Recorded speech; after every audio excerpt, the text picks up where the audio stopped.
Hello, and thank you for joining us on another one of Baby Elias's stories. Our next story is called Jingo by Terry Pratchett. About the book. Neighbours, people had lived for ages side by side, nodding at one another amicably on their way to work.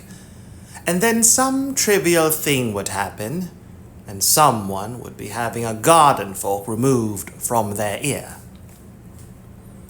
And when the neighbours in question are the proud empires of Clatch and Ankh-Morpork, those are going to be some pretty large garden tools indeed.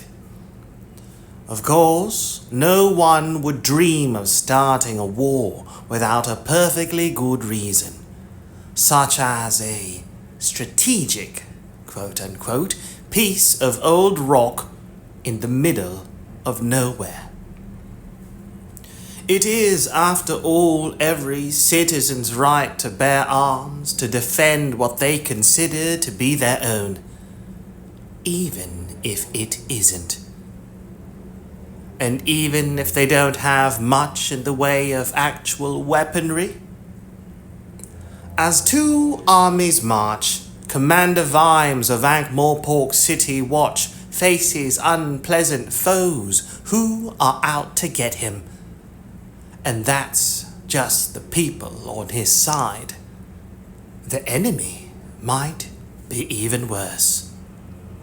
Discworld goes to war with armies of sardines, warriors, fishermen, squid, and at least one very camp follower. Introducing Discworld.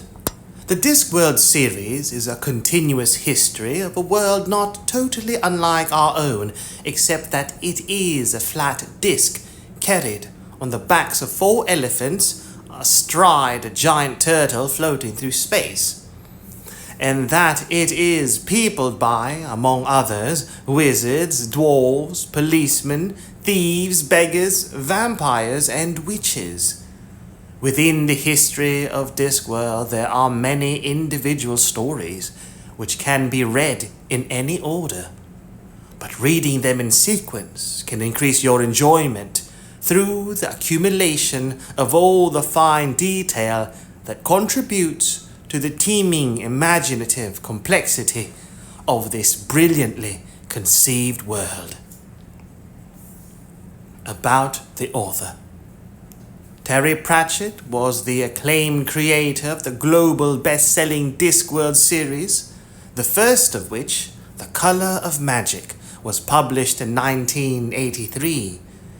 His 40th Discworld novel, Raising Steam, was published in 2013.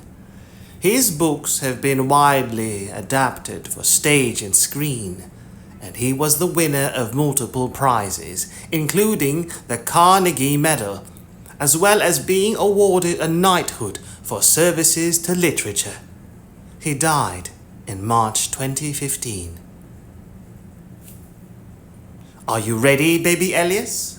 Let's begin, shall we? Here we go.